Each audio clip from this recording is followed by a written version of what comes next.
இவன் அவங்க அண்ணியை கொலைப்படுறதுக்கு திட்டம் போட்டான். உங்க ஃபேவரட் சீரியல்ஸ் இனி டிவிக்கு முன்பே சன் நெக்ஸ்ட் ஆப்ல டவுன்லோட் பண்ணி சப்ஸ்கிரைப் பண்ணுங்க. இதுக்கு மேல நீங்க கேக்குற எந்த கேள்விக்கும் நான் பதில் சொல்ல வேண்டிய அவசியம் எனக்கு இல்ல.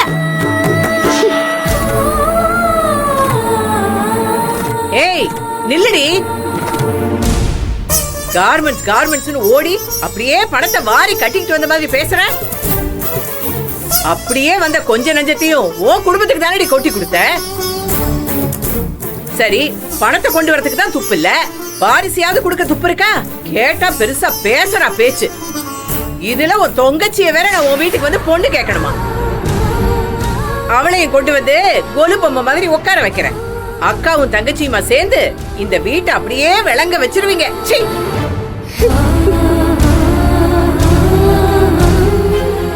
கௌரி, நீ வரம்புக்கு மீறி பேசிட்டு போற. நீயும் ஒரு பொம்பளைன்னு மறந்துட்டு பேசிட்டு இருக்க. வயசுல மூத்தவளா இருந்தா போதாது, பேசுற வார்த்தையில நாகரிகமும் மரியாதையும் இருக்கணும். அதுதான் இந்த வீட்டுக்கு ஐஸ்வர்யம். கோவத்துல இன்னதுன்னு இல்லாம கண்டபடி பேசிட்டு இருக்க. எப்படி நம்ம வீடு விளங்கணும் யோசி. ஏமா கோவிலுக்கு வர முடியலன்னு அவ எப்படி புலம்பிட்டு இருந்தா, எவ்வளவு வேதனைப்பட்டான்னு அவ்வளவு சொல்ற. அதுக்கப்புறமும் மனசாட்சி இல்லாம இப்படி பேசுறீங்களேம்மா. டேய் போடா, உன் பொண்டாட்டி போய் 5 நிமிஷம் ஆயிடுச்சுல, இன்னும் ஏன் நிக்கிற? அவ போன உடனே பின்னாடியே மகா மகா மகான்னு போவியே, போக வேண்டியதானே? டேய் பேங்க் ஆபீசரா இருந்த வரைக்கும் நீ நல்லா தாண்டா இருந்த. என்னைக்கு உன் பொண்டாட்டிக்கு பிஏவா டிரைவரா மாறினியோ அன்னைக்கே உன் மூளையை கழட்டி வச்சுட்ட போல இருக்கு. அவ சொல்றதுதான் வேதவாக்கா இருக்கு உனக்கு. அந்த அளவுக்கு அவ உன்னை மயக்கி வச்சிருக்காடா. எவ்வளவு சொன்னாலும் நீங்க திருந்த போறதே இல்லம்மா. உங்ககிட்ட பேசி பிரயோஜனமே இல்ல. பேசாத, என்கிட்ட பேசாத. போ உன் பொண்டாட்டிக்கிட்டே போய் பேசிட்டு இரு. பொண்டாட்டி தாசலாயிட்டாத ஜென்மங்கள் இருந்து என்ன லாபம்? யோ இருக்கிற பிரச்சனையில இவர் வேற. வாய் முடிட்டு போங்க பேசாம. அவ இஷ்டத்துக்கு பேசுறா, அங்க பேசுறதுக்கு வாய் இல்ல. என்கிட்ட வந்து பேசுற.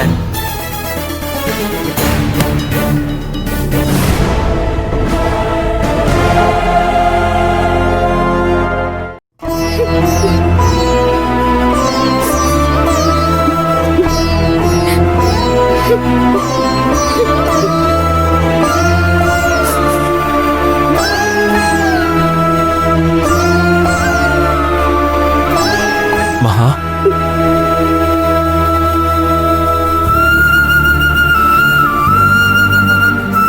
மகா அம்மா பேசுறது எல்லாம் சீரியஸா எடுத்துக்காத மகா.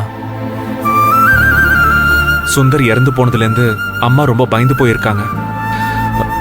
அந்த பயத்துல என்ன பேசுறோன்னு யோசிக்காம பேசிட்டு இருக்காங்க. சரி, அவங்களுக்காக நான் மன்னிப்பு கேட்டுக்கிறேன். நீங்க சாரி சொன்ன எல்லாம் சரியாயிடுமா? ஆனாலும் அவங்க வயசுக்கு எவ்வளவோ கடந்து வந்திருப்பாங்க. ஆனா மெச்சூரிட்டி இல்லாம பேசுறாங்க. நானும் மனுஷி தானே, எவ்வளவு வார்த்தையை தான் நான் தாங்கிக்குவேன். புரியுது மகா. நானும் அவங்க கிட்ட நீங்க பேசுறது தப்புன்னு தான் சொல்லிட்டு வந்திருக்கேன். அதையும் நான் சொல்லி கொடுத்துதான் நீங்க பேசுறீங்கன்னு சொல்லுவாங்க. வர வர என்ன பண்றதுன்னு எனக்கு தெரியலங்க. கோவிலுக்கு போய் பரிகாரம் பண்ண வேண்டாம்னு நான் நினைச்சேனா, கார்மெண்ட்ஸ்ல ஒவ்வொரு செகண்டும் எப்படி தவச்சுக்கிட்டு நின்னு நீங்க பார்த்துட்டு தானே இருந்தீங்க. அம்மா கிட்டே நான் சொன்னேன் மகா. ஏய், இப்ப நீ யாருக்கு இதெல்லாம் எக்ஸ்பிளைன் பண்ற? எனக்கா இல்ல எனக்கு சொல்ற மாதிரி உனக்கே சொல்லிக்கிறியா? அவ்வளவு யோசிக்கிற நிலைமையில நான் இல்லைங்க. பேசி பேசி புரிய வைக்க வேண்டிய முயற்சிகள் எல்லாம் பண்ணி நான் டயர்ட் ஆயிட்டு. நீ அந்த முயற்சியே பண்ண வேண்டான்னு நான் சொல்றேன். ஏய், நீ சொல்லாமலே எனக்கு புரியும். அதே மாதிரி நீ எவ்வளவு சொன்னாலும் அது அம்மாவுக்கு புரியாது. அதனால நீ யாருக்குமே உன்னை நிரூபிக்க வேண்டாம். ஏய், உனக்கு எது சரின்னு தோணுதோ அதை செய். எது சந்தோஷமா இருக்கோ அதையே செய். யார பத்தியும் கவலைப்படாத. நீங்க சொல்றதெல்லாம் சரியாதான் இருக்கு. ஆனா அப்படி யார பத்தியும் கவலைப்படாம இருக்க என்னால முடியல.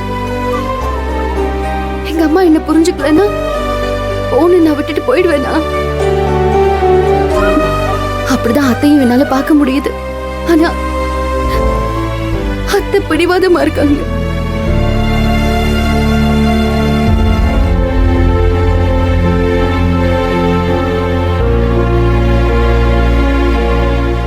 இங்க பாருங்க. என்ன இது? ஒவ்வொரு மாசமும் நான் குளிக்கிற நேரம் நோட் பண்ணி தான் வச்சிருக்கேன். இந்த மாசம் குழந்தை நின்றாதா, இந்த மாசம் குழந்தை நின்றாதான்னு நானே எதிர்பார்த்துட்டு தாங்க இருக்கேன்.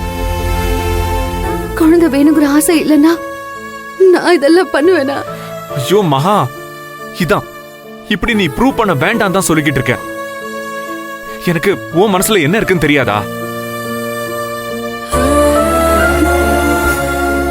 உங்களுக்கு தெரியும், உங்களுக்கு தெரியும்னு எனக்கும் தெரியும். ஆனா எனக்கு மனசுல இருக்கிறதெல்லாம் சொல்லணும்னு தோணுது. ஏங்க நான் சொல்லக்கூடாதா? நீங்க கேட்க மாட்டீங்களா? யார் சொன்னா கேட்க மாட்டேன்னு? உனக்கு எவ்வளவு நேரம் பேசணுமோ, என்னெல்லாம் பேசணுமோ பேசு. ஹே, அத கேட்கறத விட எனக்கு எந்த வேலையும் முக்கியம் இல்ல. ஒன்னும் தேவையில்ல, நான் எதுவும் சொல்லல. சரி, சொல்ல வேண்டாம். உனக்கு என்ன தோணுதோ அதை செய்யணும்னு சொல்லிட்டேன்ல.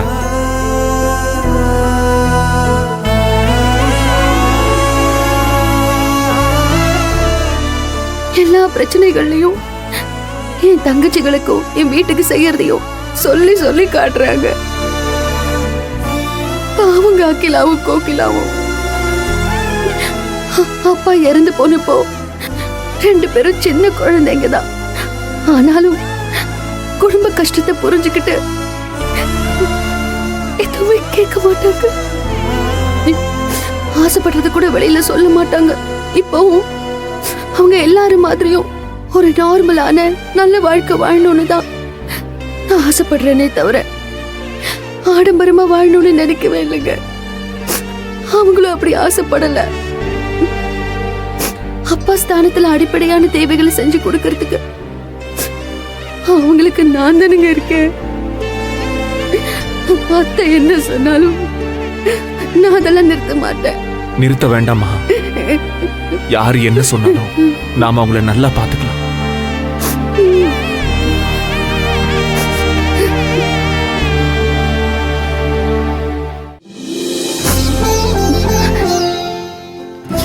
என்னால நீங்களும் அத்தை கிட்ட ரொம்ப திட்டு வாங்குறீங்கல்ல? அம்மா தானே, 2 அடி கொடுத்தா கூட பரவாயில்ல. அம்மா கிட்டயும் பொண்டாட்டி கிட்டயும் அடி வாங்காதவன்லாம் ஒரு ஆம்பளையே இல்ல.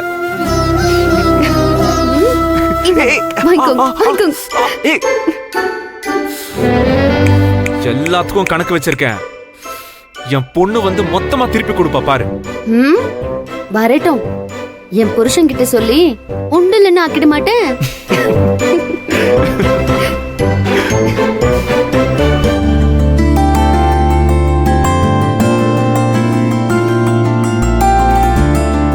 ஐயோ, பாத்தீங்களா இங்க நடந்த கலவரத்துல கார்மெண்ட்ஸ் வேலை எப்படி நடக்குதுன்னு கேட்கவே மறந்துட்டேன். விஜய் கிட்ட பேசணும்னு நினைச்சேங்க. அதுக்கு என்ன, இரு நானே கால் பண்றேன்.